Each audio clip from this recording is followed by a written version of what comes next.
Hello' viewers, আপোনালোকে জিকে জ্ঞান চাই কেনেকুৱা পাইছে? যদি আপোনালোকে জিকে জ্ঞান চাই ভাল পাইছে তেতিয়াহ'লে লাইক, কমেণ্ট, ছাবস্ক্ৰাইব কৰিব।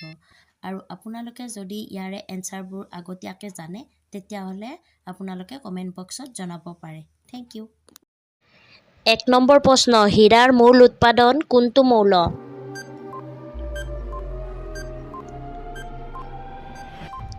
এনচাৰটো হৈছে কাৰ্বন।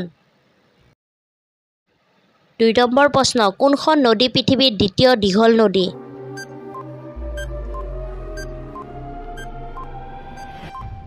এনচাৰটো হৈছে য়াংছে। ৩ নম্বৰ প্ৰশ্ন, কোন চনত প্ৰথম মানুহক মহাকাশলৈ পঠোৱা হৈছিল?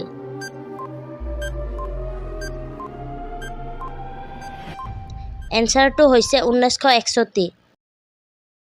৪ নম্বৰ প্ৰশ্ন, মংগল গ্ৰহৰ বায়ুমণ্ডলৰ বেছিভাগেই কোনটো ৰাসায়নিক মৌলৰ দ্বাৰা গঠিত?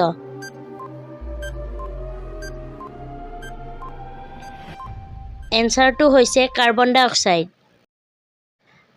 ৫ নম্বৰ প্ৰশ্ন, টাইটানৰ বায়ুমণ্ডলৰ বেছিভাগ অংশ কি ৰাসায়নিক মৌল গঠন কৰে?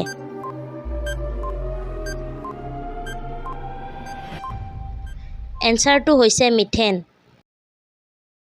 ৬ নম্বৰ প্ৰশ্ন, পৃথিৱীৰ কোনখন সাগৰক আটাইতকৈ নিমখীয়া বুলি গণ্য কৰা হয়?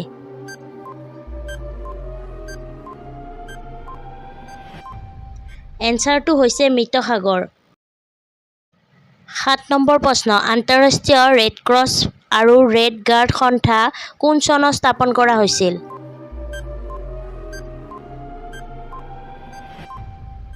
এনচাৰটো হৈছে ১৮৬৩ চনত।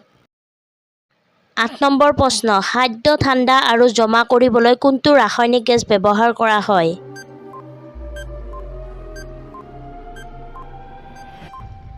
এনচাৰটো হ'ল নাইট্ৰজেন। ৯ নম্বৰ প্ৰশ্ন, মানৱ শৰীৰৰ কোনটো অংগ ইনচুলিন নিঃসৰণৰ বাবে দায়বদ্ধ?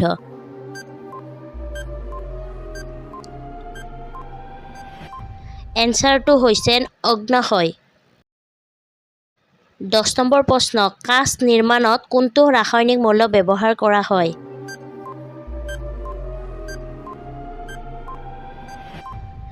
এনচাৰটো হৈছে ছিলিকন।